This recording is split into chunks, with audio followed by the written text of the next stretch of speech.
Well, ho ho ho, scrappers. Mike here. Welcome back to my channel. And this video is going to come out on Christmas Eve or Christmas Day. I'm not sure when, whenever the editing's done. So Merry Christmas. And look what Santa brought me. Oh yeah, it's my new silver cell. So let's get started processing some silver. Today we got part 2 of me building and operating this silver cell. Now back in part 1, which I'll put a link to in the upper right, I decided I was going to build a silver cell for electrolytically refining silver up to 3/9 fine or even better. And I wanted to base it on a design I saw by another YouTuber, Anthony Thomas Metals. Now, there'll be a link in the video description down to his site or his YouTube channel if you want to check him out. But why did I decide to build a silver cell, and why did I decide to build it like this? You know, Street Tips has a cell. A lot of other people have a cell. They're super simple to build, easy peasy.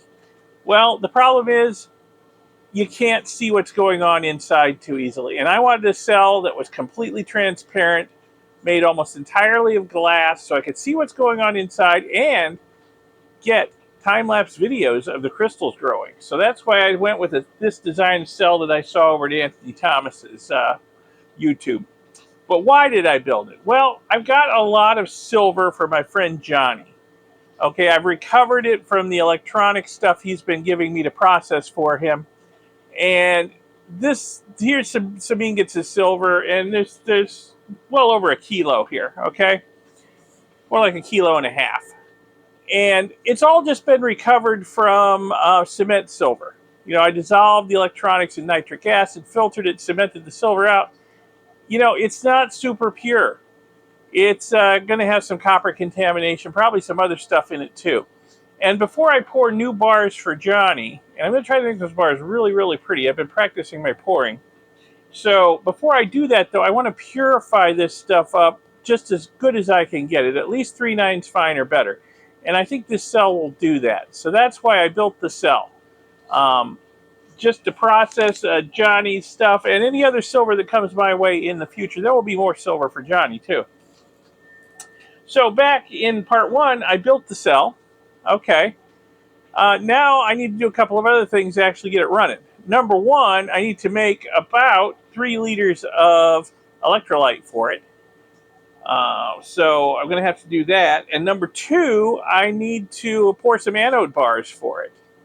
So we'll tackle each of those jobs in this video and hopefully get the silver cell up and running before the end of the video and see some crystals growing. That's my goal. We'll see how it goes. So I think job 1 is to start making some electrolyte. So let me show you how I'm going to do that.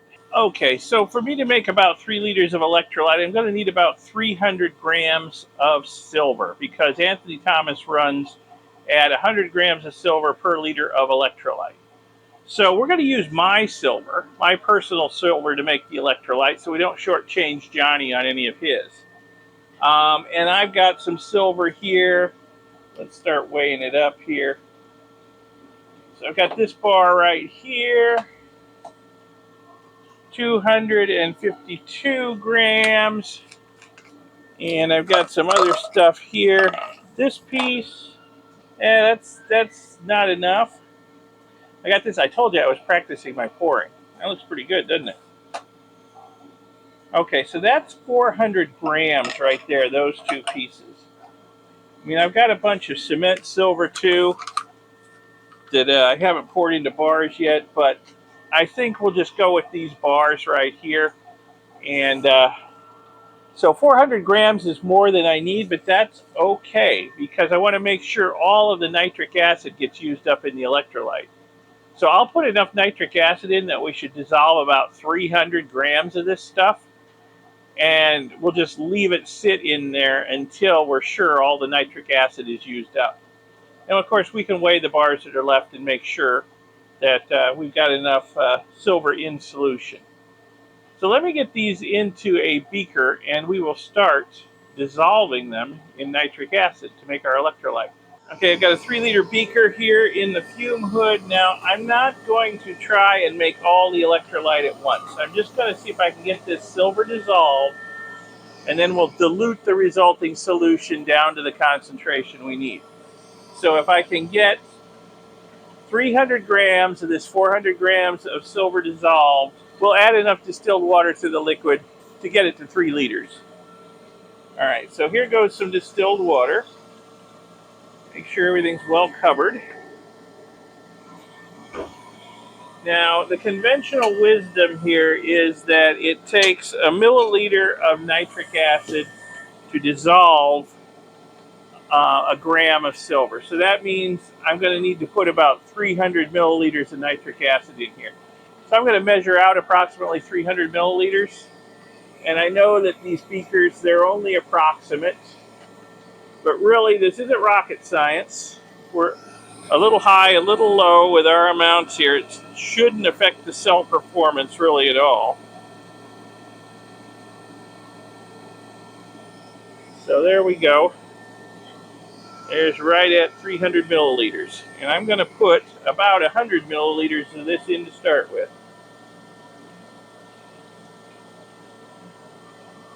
A little more. Yeah. And lid this up. Put a little bit of heat to it. And start this silver dissolving. Yeah, it's bubbling some. I'm sure the reaction will get a little bit more stream once it gets a little hotter.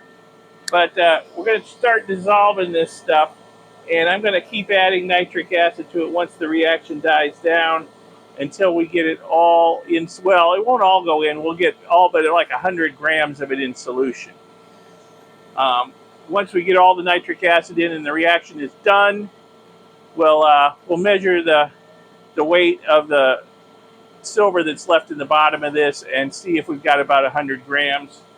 If not, I'll put a little bit more nitric acid in until we dissolve all but 100 grams of that silver. You can see the bubbling going on there. I'm sure we'll have some orange fume formation here shortly.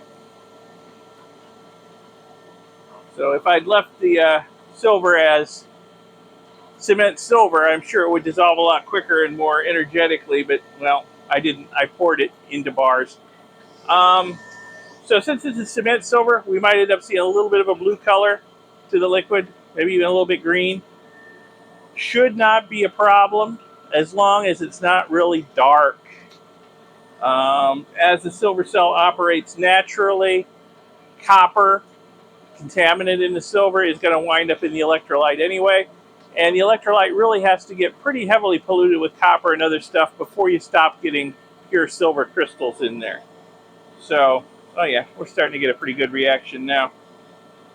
So, a little bit of light color I am not too worried about. As long as it doesn't come out dark blue or green, I think we'll be okay. Now, I know some of you in the comments are just going to scream bloody murder about me not using 3/9 fine silver to make my electrolyte here. Well, as AVE likes to say, and I'm sure some of you watch his channel out there, so paraphrasing, you got to F with the D you got. Okay, I don't have any 3/9 fine silver. And at today's prices, over $60 an ounce, I'm not going to buy some just to dissolve it in nitric acid and make electrolyte. No. What we're going to do is we're going to use the silver I've got, and we're going to bootstrap ourselves up from this dirty stuff up to cleaner stuff, up to, hopefully, better than 3/9 fine stuff. It may take a couple of trips through the cell to get there, but I think we can do it. Yeah, the first run of the cell's not going to produce silver as pure as it could be, but it's going to be a heck of a lot purer than what I started out with. And then next run is going to be better yet. So we will get there in the end. Just you wait and see. So, all right, we'll let that go and we'll get started on making our anode bars, which we need for the silver cell. All right, so how is the anode situation going to work? Well, what a lot of people do with their silver cells is they melt down the silver they want to purify and they pour it into water to make silver shot. And they pour that in their anode basket. And then they put a heavy piece of silver on top of it to press it all down and try and make electrical contact with all of it. And that's how they do it. Well, Anthony Thomas does it a different way. He says he started out doing it that way, but in his glass silver cells, he found a better way to do it, was just to pour a long skinny bar out of the silver you want to purify and lower that down into the anode bottle. And he didn't explain why, but I can see why. I can see the problem with a glass cell like that. If you fill that cell up with silver shot, and then put an anode bar in on top of it, you're going to have difficulty making sure every little piece of shot in there is electrically connected to the anode, especially over time as the bits of shot start getting smaller and slimes start building up in the cell. You could wind up with a lot of residual silver in there that just because it's not making good contact with the anode bar. So what I'm going to do, I'm going to do what he does. I'm going to pour some long, skinny bars using this mold right here, and then we'll use those as anode bars. I'll connect the positive wire, the power supply up to it, lower it down into the anode bottle, and that we'll just process this bar. We won't put a bunch of shot in the anode bottle. We'll just process this bar. Bar gets short, we pull out the remainder, we put another one in. And we keep that up until we get all the silver processed. But I'm going to have to pour some bars. So how am I going to do that? Well, I could put these in a crucible and put them in my foundry furnace and melt them down. I mean, that's how I poured them originally, so I could do that again. But say hello to my little friend. Yeah, and extra credit if you know what movie that's from. And here we have another present from Santa. I must have been a good boy this year. So, yeah, I've got myself an electrical melting furnace here, and we're going to melt these silver bars in it and pour us some anode bars that way. So, it's not as fast as the furnace, I'll give it that, but it's probably cheaper. I think the electricity is cheaper than the propane. And on a hot day, and today's a hot day, believe it or not, it is the middle of December, and it's probably nearly 80 out here, and the sun's beating down on the roof over my head, and it's radiating down on me, and I don't have my big fans running, so you can hear what I'm saying, so it's hot. So this thing's not going to put out near as much heat as that foundry furnace does, which is also out in the sun. So we're going to fire this thing up, and we're going to melt some of these bars down here and make ourselves some anode bars for the electrolytic cell. So you got to be careful with these because the graphite crucibles are very delicate. So you don't want to just drop it in and have it hit bottom hard. I'm going to slide it in. We'll close it up and we'll fire it up. I did cleverly buy a spare crucible when I bought this furnace. So if I do wreck this crucible, I've got a spare. Anyway, we will let this heat up and pour ourselves some anode bars. In the meantime, it looks like it might be about time for another shot of acid on the silver over there. Alright, this is slowed down enough. I think it's about time to put in another 100 milliliters or so of nitric acid. Revive the reaction. Dissolve some more of that silver in there. That's about another 100 milliliters. And we'll just let it go. Continue dissolving. Okay, the silver is melted. I've preheated the mold. Getting moisture out of it, although it's very oily.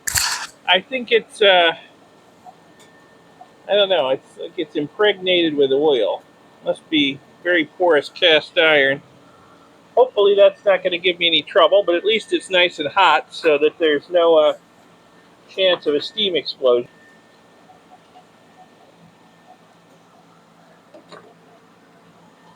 Alright, so never done this before on camera. Let's see how it goes.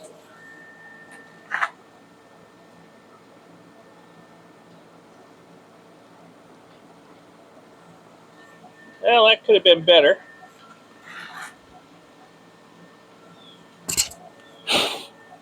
Yeah, that oil, that's something else. Alright, so this thing,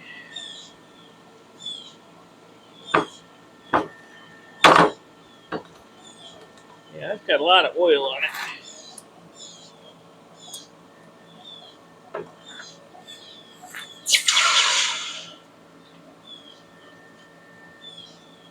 Well, here's an anode bar anyway.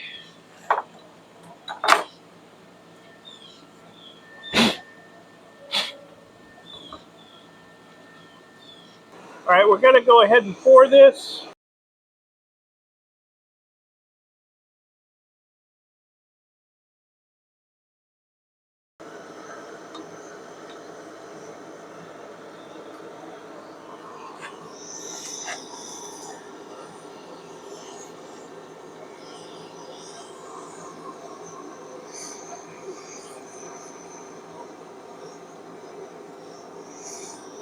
Okay.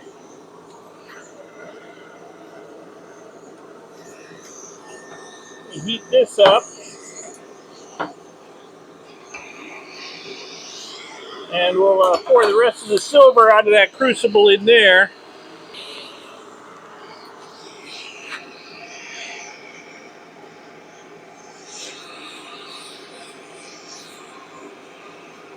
Whoa, there's more silver in there than I thought. Okay.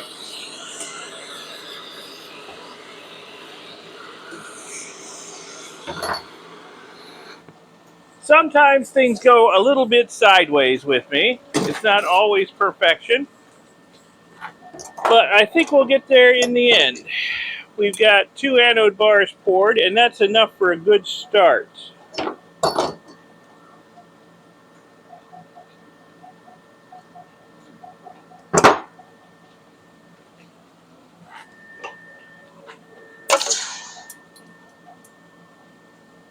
Can't use these tongs with these gloves on.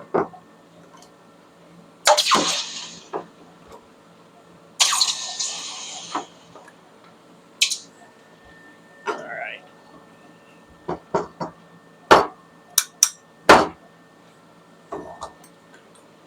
I guess that mold's just going to catch fire every time I use it. It's just so saturated with oil. Ooh, maybe I should have left it burning. Now it's going to smoke up the place. Alright.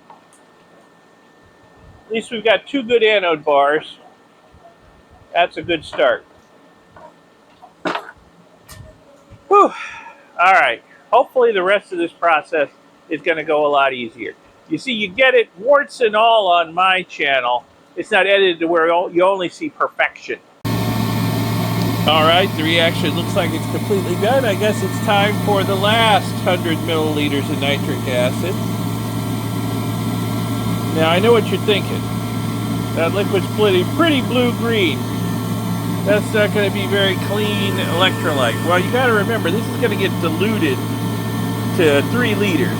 So it's going to be a lot less dark color then.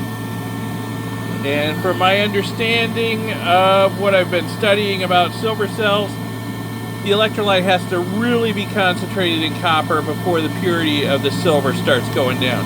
We got to bootstrap ourselves up here. This is the silver I've got. So, you know, the first run of the silver cell should produce some really pure silver. I can recover the electrolyte and clean it up maybe with the lye and sugar method and get much purer silver to make electrolyte the next time around. So, you know, we're going to bootstrap ourselves up from this stuff to really pure silver. At least that's the plan. We'll see how it goes. Alright, the reaction is about done. We've got all 300 milliliters of nitric acid in there. I can feel that there's still some silver down in there. That's just exactly what I wanted. I'm going to leave this on low heat for, well, maybe overnight, just to make sure that all the nitric acid gets used up. And then we'll take this stuff off, we'll filter it, and we'll measure just how much of the silver we actually got in the solution. Alright, I left this on low heat all night long. I'm going to turn it off so it can cool down. I can still see a lump of silver down in there. So we have not dissolved all the silver. I was expecting we would not. So what I want to do is once this cools down, I want to filter the liquid. We'll capture whatever lumps of silver are left in there and weigh them and see how much we've got in solution. I can also see, it's not really showing up on the camera too well, but there's a layer of precipitate down there. That is probably metastatic acid, almost certainly metastatic acid. This silver came from e-waste. It was cemented out on copper. Whenever you deal with the e-waste, you're dealing with solder, which contains tin. So the tin has come out of solution as metastatic acid. We're already cleaning up this silver a little bit by getting rid of the tin, so that's good. Alright, once it cools down, we'll get to filtering. Alrighty, let's get this liquid filtered so we can move on here. But also I want to measure the weight of the silver that's left behind in here to determine just how much silver we have in solution, so I know how much to dilute this liquid to get to our 100 grams per liter target.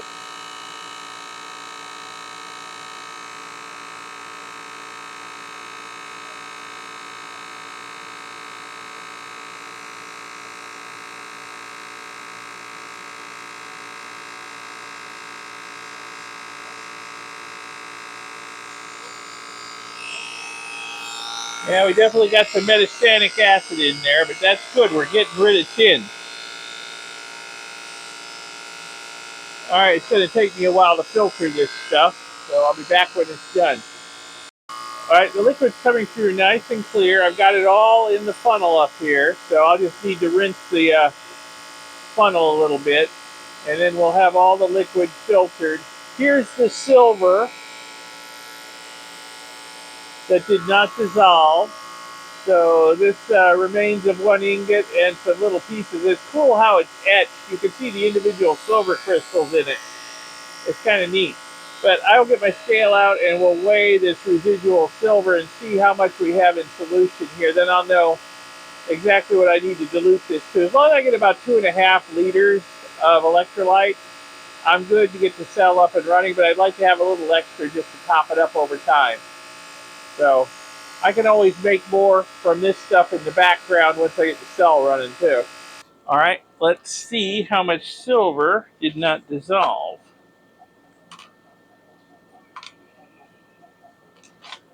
Right around 60 grams. So got more of it in solution than I thought, though some of it was tin. But we'll go with 61 grams. Okay. And we started with exactly 400 grams. So that leaves us 39 grams in solution. Okay. 339 grams. So that means I can dilute this liquid over here, which is right around a little over 1 liter after rinse water. I can dilute this down to 3.39 liters and have my 100 liters per gram of electrolyte. Okay, excellent. There's a little more here than I thought. Okay, I guess it's time to get the silver cell set up and get some electrolyte in it, huh? All right, let's get this stuff diluted down to about 3.3 liters.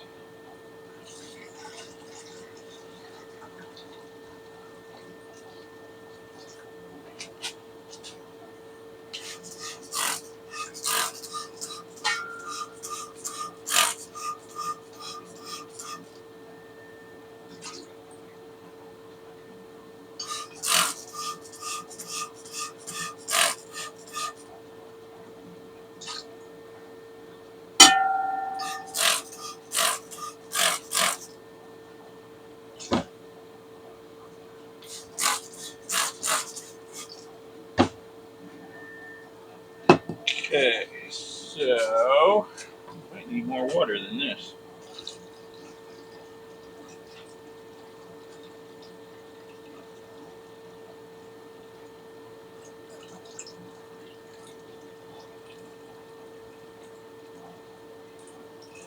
It's about 3.3 liters right there. Okay. So nice and diluted. The color is not nearly as strong as it was. Okay, good deal. So I'm going to put about 2.5 liters of this into the silver cell, and I'll bottle up the remaining liquid for use in topping off the cell as necessary.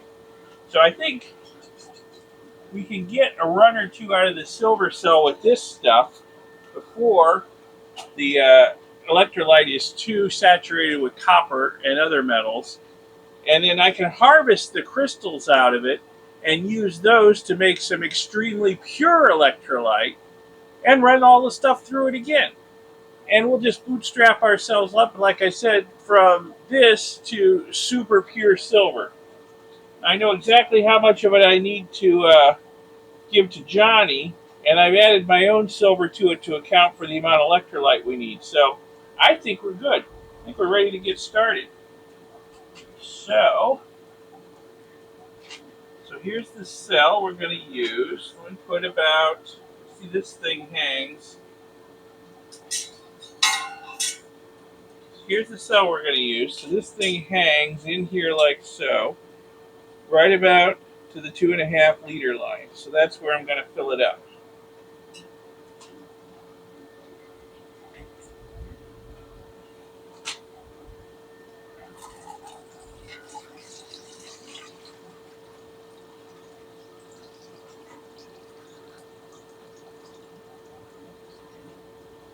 Right to the 2.5 liter line for now. Okay. I will save that in an airtight container. See, we've got our cathode down on the bottom. Get the air bubbles up from underneath it. We'll put our anode bottle in and let it slowly fill up through the filter, then sink. And then I can grab the anode bars I've made. I've made several more off camera, so I've got 4 or 5 of them now. So we can basically process all of Johnny's silver. Yeah, it's filling up. So once it's filled up, we'll be ready to go, I think. All right, I think we are ready to go. So I've got the negative of the power supply hooked up to the cathode. I've got a long wire here to hook the positive side of the supply up to the anode. I'm going to very carefully and gently put it in the bottle so I don't blow the bottom of the bottle out. There we go. So now, let me turn on the power. I think we're set to 3 volts on the power supply. I don't know if you can see the meters on it, but let's turn it on here. We're getting very little current. Very little current. Is that? Okay. The voltage up to about 5 volts. We're not current limited, are we? No, we're not. So we're just not getting a lot of current, but there's not a lot of area on that anode down there in contact with the liquid. Let me turn the voltage up. Get the voltage up to about, where are we there? About 14 volts, I guess. So at this point, we've got about 4 amps of current flowing. Let me back that down so we got about 3 amps. Okay. I got kind of skinny cables here. I don't want the cables overheating. So now it's just a matter of waiting and seeing the crystals start to grow. Now I cleverly forgot to charge up the battery on my GoPro. It's at like 43%. So I'm going to wait on starting a time lapse down here until I actually see crystals growing on the cathode. So I'll be taking a good close look at the cathode to see if I see, and I think I actually do see crystals growing on the cathode. Are those crystals? I think there's crystals growing on the cathode. Yes, they are. I can see that the bottom of the anode has changed color. Yeah. I might have to get the GoPro out, even when it's only 43% charge, and start a time lapse here, because there's something, definitely something happening on the cathode down there. Right. So we're at what? 3 amps. Let me move it up a bit. was a little under 3. So I'd say we're at 3 amps now. Yeah, there's definitely like a dusting that's formed on the cathode. So something's happening. Okay, cool. So I'm going to put this cloth over the top of it up here just to make sure that no debris gets into it from the wind. When I run this for long periods, I'll probably clean a bunch of stuff out of the fume hood and run it in the fume hood. Just, again, to keep debris out of it, and I can use the workbench for other stuff when it's up and running. But, yeah, there's something going on in there. All right, I'm going to let this go for a little while and just see how it looks down there. And once it looks like we got some serious crystal growth, I'll get the GoPro going for a time lapse. It's charging right now. So I think it's working, guys. I think it's working. Yeah, I didn't think about the small area of the anode bar, though. That's going to limit the current unless I really get the voltage up high. But I don't know that high voltage is going to be a problem. In fact, let me increase the voltage and get the current up closer to 4 amps. Hopefully my wires won't start smoking here. I'll have to get heavier duty wires out. Oh yeah, there's definitely something happening.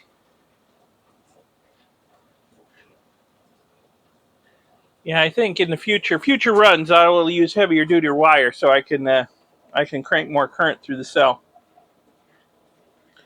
Okay, just gonna let it go. Yeah, I'm having trouble getting my phone to focus on that cathode down there. But you see all that dust-like stuff on it? Yeah, that cathode was perfectly clean and shiny when this started. So that's silver crystal starting to form. So it's starting to work, guys. All right. I've got a silver cell.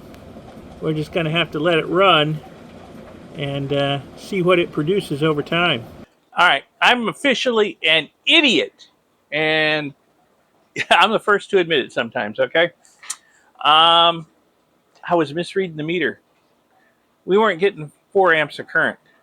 We weren't getting 3 amps of current. We were getting less than 0.3 amps of current. So I've turned this up, and now we're the voltage is about as high as it'll go, and we're getting half an amp. So we're getting a lot more current than we were before. I think it's just the small area of the anode bar in there is limiting our current.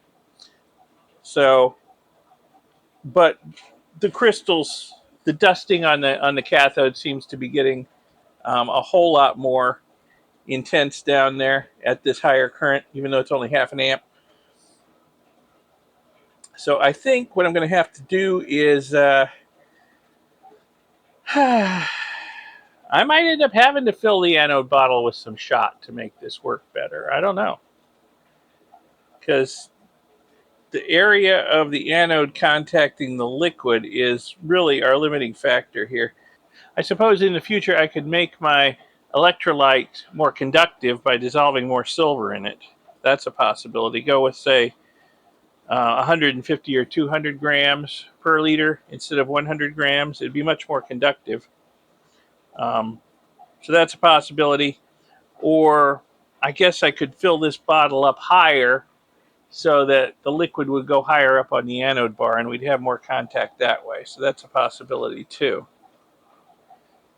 But I think I'm just going to let it run right now the way it is and see what happens. So we're doing half an amp at about 30 volts now, which is as high as my little power supply here that I got at a yard sale will go. I think I have another power supply, though. I'm going to go see if I can dig it out. It might be better. We'll see. But I'm going to let this run for a while. Alrighty, guys. I thought this was going a little slow, so yeah, I got my other power supply out. And I also got some heavier duty wires. We may have had some losses in the wires as well. And, well, at only 24.5 volts, we're getting over an amp through the cell. Before I had to crank the other supply up to 30 volts to get half an amp. So we're definitely doing better. It may not be showing up, but the crystals are picking up down there. So also getting some condensation inside the cell, especially inside the anode bottle. So I would say the liquid in there is probably getting warm because we are pumping some watts through it. At the moment, 24.5 watts. So we are pumping some power through it. So that liquid's going to get warm. Doesn't feel warm yet, but I'm sure it's probably above ambient by now. All right, I'm going to go see if my GoPro has charged any, and maybe we can get a time lapse of some crystal growth here. All right, so this has been running for, let me look at my clock here, maybe not quite 2 hours. And the liquid's getting quite warm, and I keep having to turn the voltage down. I don't really want to run more than 2 amps, so I keep having to turn the voltage down to keep the current low. So I'm thinking, as the liquid warms up, its conductivity gets better. That's what I'm suspecting anyway. My GoPro's going. We'll see what kind of a time lapse I get. I think even from here on the tripod, I think you might be able to see the crystals growing down there on the cathode plate. So this is working. It's not super fast, but it's working. I think the main problem I've got here is that just the, well, you can't really see it. There's steam in there. I just think that the surface area of the anode is too small to run much more current at lower voltage. But it is working, so I'm not going to worry about it. I'm just going to let it run, and we'll see what happens. I think the battery in my GoPro's shot. It doesn't seem to be taking a good charge, and it craps out quick. But the crystals are growing. It's just a little slower than I was expecting. But that's okay. I'll leave it on overnight, and we'll see what it looks like in the morning. All right, look at that. Yeah, I got to figure out why my GoPro's not charging. Then get some time lapse of these really pretty and really shiny crystals growing. They're growing from an unexpected area, but they're growing. I'll tell you what, the small ones down here on the cathode plate, they are super shiny. The light angle just right on them, they sparkle. Wow. Alrighty, I got the GoPro to recharge up to about 20%, so I'm doing a time lapse on the dendrites growing out of the side of the arm of the cathode there. Hopefully this will be interesting. The time lapse I did of the stuff growing on the bottom of the cathode turned out to be, well, short one, and not very interesting too. But hopefully this will be a little bit more interesting. We'll see how long the thing runs before it dies again. Well, it's getting pretty late. Went in the house, had dinner, come out. GoPro's still going. I don't know how much longer it will, but I think we're getting a pretty good time lapse of the dendrites growing there. I guess we'll see later. Anyway, I'm going to leave the cell on overnight and see what we got in the morning. I don't think anything bad will happen. I don't think they'll grow all the way around to where the filter is. I got a feeling they'll sag down and break off from their own weight. So, hey, it's working. I'm happy. My silver cell's working. It's running.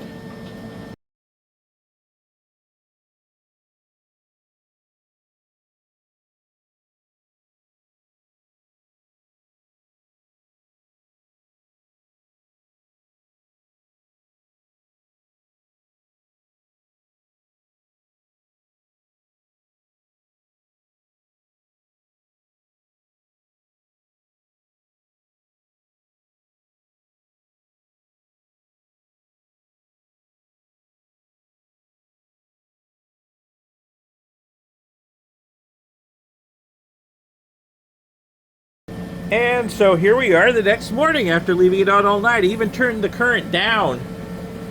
I was running at 2 amps, but I wanted to turn the current down overnight because of how warm the cell was getting. But, wow, yeah. Look at that. Look at that. All right, and then also, we can see we're getting some slimes in the anode bottle up there. All right, some nice pure silver crystal forming all over in there, especially over here. Now, last night after I stopped filming and went in the house, I rewatched some of Anthony Thomas's videos, and I'm thinking that insulating this arm of the cathode with maybe something like heat shrink tubing would be a good idea. Force the crystals to grow lower down. I don't know if that's really necessary though. And also I was thinking maybe if I scored the cathode plate with some sandpaper, roughed it up, they would be more likely to start growing down there. Also, in his videos where he's not filling the bottle with shot and just putting in a bar of silver like I'm doing, he definitely runs a higher level of electrolyte in there, so he's got more contact with the anode bar. He doesn't explain that, but if you look at the videos, you can see that he's running way up here, where with his electrolyte. So, yeah, I'd already figured that out yesterday, but yeah, after rewatching the videos, I can see that's what he's doing. But wow, I'm impressed with the growth overnight, really impressed. And I think I'm going to turn the current back up, get it back up to about 2 amps during the day when I can keep an eye on it. Plus, it's a very chilly morning. It's about 54 Fahrenheit out here, so the bottle has cooled off a lot. So it's also a bit breezy, which is helping keep it cool. And we'll let it run. I think we're going to get a good harvest out of this. Some nice, pure, shiny silver crystals. Yeah, for sure. Maybe I'll take another time lapse too. Charged up the GoPro overnight.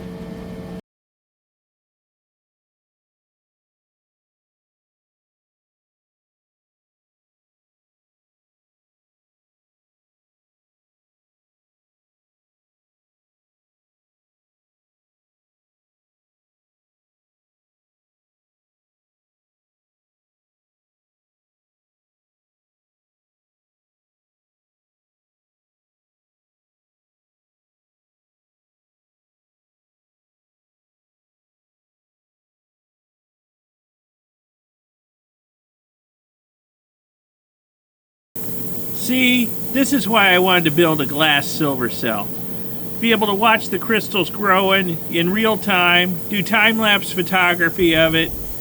This is amazing. This is absolutely amazing, and it is working great. I love it. Wish I'd done it years ago.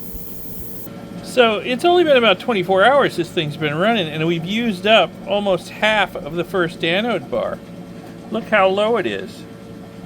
All right. This is working pretty good.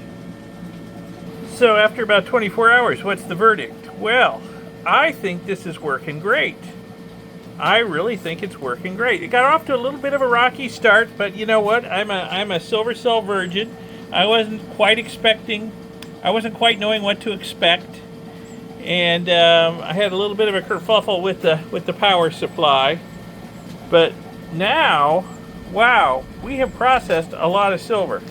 There's a lot of silver growing in there. Anode bar is getting shorter, which you really can't see. So, yeah, it's working pretty darn good. What would I do differently? Well, for now, nothing. I'm just going to let it run. I'm not going to do anything to it. I'm just going to let it run. And we'll let it run through the rest of this anode bar and maybe at least one more. And then be ready for a clean out. Get all this silver out of it. And once I have the cell shut down for a clean out, I might make some modifications, okay? I've got some ideas. I think I talked about possibly roughening up the cathode down there to give some nucleation sites for the crystals to start forming. I might insulate this arm of the cathode over here, possibly. I might make somewhat more concentrated electrolyte, because my research found that yes, more concentrated electrolyte will be more conductive, and I will be able to get more amps through the cell without having to crank the voltage up. So more amps are good. You need amps. You don't need volts. You need amps, because amps is electrons, and each electron is a silver atom. So we need amps through the cell. Volts just gives you power, which gets converted into heat. Now, the heat is not too bad a thing, because I also figured out on my own that as the cell heats up, the conductivity goes up and you can get more amps through it. And my research showed me, yes, that's true too. As the cell heats up, you get more amps through it. So, but I would like to get more amps through it. So how am I going to do that? Well, the more conductive electrolyte is one way. Letting it warm up is another way. I may run more electrolyte, so I've got more contact with the anode bar in there. And I think that will allow more amperage to flow. But I'm a little bit limited, because this power supply, 2.15 amps, is as much as it will put out. So I think I'm going to have to upgrade my power supply a little bit if I want more amps through the cell. So yeah, that's another thing I'm going to need to do. Plus, the elephant in the room is I need to build a better lid for this thing, so I don't have to have a tea towel held down with rocks and clothespins on top of it to keep debris out of it. So yeah, once this thing shuts down, I'm going to make some changes, but for now I'm just going to let it run. Look at all the slimes building up in that anode bottle. Hopefully there's some precious metals in there. We'll see. But yeah, verdict is, I would say this is a very successful build, and it is working very, very well. And I couldn't be more pleased. Can you see how shiny those crystals are as I move the camera around? Look how beautiful those shiny crystals are. That's why I built this thing. I wanted to be able to see the crystals grow, and I wanted to be able to get time lapses of it. Oh my goodness, it's working just perfectly for that. So yeah, I couldn't be much happier with how this is working. I might make some changes in the future, but I'm pretty happy with it as is. If you guys are happy with this video, give it a like, give it a thumbs up, and subscribe to see future videos. Eventually, I'm going to do a clean out on this, and we'll get the silver out of it. So subscribe to see that, and all my other videos, all my other precious metals recovery from e-waste videos. And I might leave you with another time lapse of what's going on in the cell. Thanks again for watching, and a Merry Christmas to all.